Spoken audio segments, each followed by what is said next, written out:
Hello friends, എല്ലാവർക്കും classic ഫ്ലേവേഴ്സിലേക്ക് സ്വാഗതം. എല്ലാവരും ഓണമൊക്കെ അടിപൊളിയായിട്ട് ആഘോഷിച്ചു എന്ന് വിചാരിക്കുന്നു. അപ്പോൾ ഇന്ന് നമ്മൾ ഉണ്ടാക്കാൻ പോകുന്നത് നേന്ത്രക്കായ വെച്ചിട്ട് ഒരു നാടൻ വിഭവമാണ്. വളരെ സിമ്പിളായിട്ട് ഉണ്ടാക്കിയെടുക്കാൻ പറ്റുന്ന ഒരു ഡിഷാണിത്. നല്ല ടേസ്റ്റുമാണ്. ചോറിൻ്റെ കൂടെയും കഞ്ഞിയുടെ കൂടെയൊക്കെ കഴിക്കാൻ പറ്റുന്ന നല്ലൊരു സൈഡ് ഡിഷാണിത്.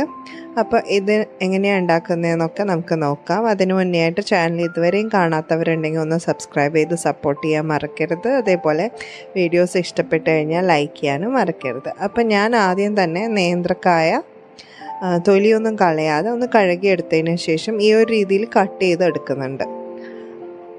നമ്മൾ നേരിയതായിട്ടൊക്കെ റൗണ്ടിൽ കട്ട് ചെയ്യുമല്ലോ, അപ്പോൾ ആ ഒരു രീതിയിലാണ് ഞാൻ കട്ട് ചെയ്തിരിക്കുന്നത്. 2 കായയാണ് ഞാനിവിടെ എടുത്തിരിക്കുന്നത്. ചെറിയ കായ പ്രിഫർ ചെയ്യില്ല ഈ ഒരു ഡിഷ് ഉണ്ടാക്കാൻ. അപ്പോൾ നേന്ത്രക്കായ തന്നെ എടുക്കുക. അതിലേക്ക് 1/2 ടീസ്പൂൺ ഉപ്പും 1/4 ടീസ്പൂൺ മഞ്ഞൾപ്പൊടിയും കൂടി ഇട്ടിട്ട് ആവശ്യത്തിന് വെള്ളം, വേവാൻ ആവശ്യത്തിനുള്ള വെള്ളവും കൂടി ഒഴിച്ചിട്ട് ഇതൊന്ന് അടച്ചു വെച്ച് കുക്ക് ചെയ്യാം. ഞാനിവിടെ 1.5 കപ്പോളം വെള്ളം ഒഴിച്ചിട്ടുണ്ടാവും. ഇനി ഇതൊന്ന് വെന്ത് കിട്ടുന്ന സമയം കൊണ്ട് നമുക്കൊരു അരപ്പ് റെഡിയാക്കി എടുക്കണം. 1/2 കപ്പ് തേങ്ങ എടുത്തിട്ടുണ്ട്, 4 വെളുത്തുള്ളി, 3 പച്ചമുളക് എടുത്തിട്ടുണ്ട്, കുറച്ച് കറിവേപ്പിലയും പിന്നെ 1/2 ടീസ്പൂൺ ജീരകവും ഇട്ടിട്ട് ഒന്ന് പൾസ് ചെയ്തെടുത്തതാണിത്. അധികം അരഞ്ഞു പോയരുത്. വെള്ളമൊന്നും ചേർക്കാതെ ഒന്ന് പൾസ് ചെയ്തെടുത്തതാണ്. അപ്പോൾ നമ്മുടെ കായ ഒന്ന് നമ്മൾ തുറന്ന് നോക്കുന്നുണ്ട്. അപ്പോൾ ശരിക്കും വെന്തില്ല. ഒന്നുകൂടി ഒന്ന് അടച്ചു വെച്ചിട്ട് കുക്ക് ചെയ്തിട്ട് നമുക്ക് നോക്കാം. ഇപ്പോൾ കറക്റ്റായിട്ട് വെന്ത് വന്നിട്ടുണ്ട്. വെള്ളമൊക്കെ കുറച്ച് ഉണ്ട്. അപ്പോൾ ഈ ഒരു പരുവത്തിൽ നമുക്ക് ആ തേങ്ങയുടെ കൂട്ട് നമ്മൾ ഇതിലേക്ക് ചേർത്ത് കൊടുക്കുന്നുണ്ട്. അപ്പോൾ പച്ചമുളകൊക്കെ കൂടുതൽ വേണമെന്നുണ്ടെങ്കിൽ കൂടുതൽ ചേർത്ത് കൊടുക്കാം.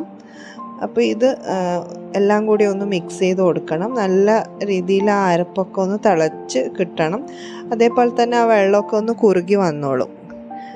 നല്ലോണം വെള്ളമായി പോകരുത്. അപ്പോൾ വെള്ളമൊക്കെ ഒന്ന് അഡ്ജസ്റ്റ് ചെയ്തിട്ട് വേണം ചേർത്ത് കൊടുക്കുക. എന്നാൽ തീരെ വെള്ളം ഉണ്ടാവാതെയും പോകരുത്. അപ്പോൾ ഈ ഒരു സമയത്ത് നന്നായിട്ടൊന്ന് തിളച്ച് വരുന്ന സമയത്ത് നമുക്ക് ഫ്ലെയിം അങ്ങ് ഓഫ് ചെയ്തിടാം.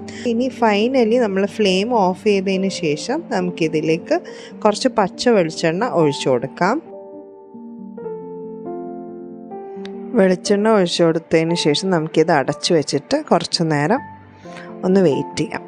ഇനി ഇതൊന്ന് സെർവ് ചെയ്യുമ്പോൾ നമുക്ക് എടുത്തു കഴിഞ്ഞാൽ നല്ല ടേസ്റ്റി ആയിട്ടുള്ള കായ വട്ടൻ ഇവിടെ റെഡിയാണ്. നമ്മൾ കണ്ണൂരിലൊക്കെ ഇതിന് കായ വട്ടൻ എന്നാണ് പറയുന്നത്. അപ്പോൾ നല്ല ടേസ്റ്റാണ് ഇത് കഴിക്കാൻ. ചോറിൻ്റെ കൂടെയൊക്കെ നല്ലൊരു കോമ്പിനേഷനാണ് ചൂട് ചോറിൻ്റെ കൂടെ കഴിക്കാൻ. അപ്പോൾ എല്ലാവരും ഇതൊന്ന് ട്രൈ ചെയ്ത് നോക്കൂ. നിങ്ങളുടെ ഫീഡ്ബാക്ക് കൂടി അറിയിക്കാൻ മറക്കരുത്. അപ്പോൾ പുതിയൊരു വീഡിയോ ആയിട്ട് നമുക്ക് വീണ്ടും കാണാം. അതുവരേക്കും good bye and take care.